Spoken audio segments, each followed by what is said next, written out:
Hey guys, welcome to Homebody Review, and this is going to be my review for the ZUGU case for the 9.7-inch iPad. Installation is quick. Simply align the corner edges of the frame of the tablet with the case and snap into place. The fit is tight and secure with all the buttons and ports and speakers perfectly aligned. It also has a magnetic closure on the front flap, so it doesn't swing open in your bag or your hands, so when it clicks shut, it stays closed.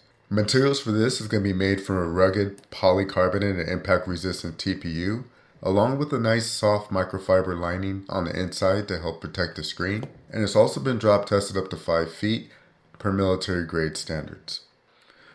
You also have a built-in Apple pencil sleeve on the back, and the magnetic kickstand gives you 7 secure angles, so whether you're typing, drawing, or watching Netflix, the magnets are strong and durable, which will help to prevent any slipping.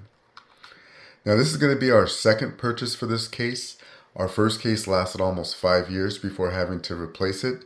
I know there's a ton of cases that are on the market, but make sure to do your research so you choose the one that's best for you. However, if you guys are looking into this case, it's functional, it's tough, it's rugged, and it also has a nice sleek design. I hope you guys have found this review helpful. Thank you guys so much for watching, and I'll see you guys on the next one.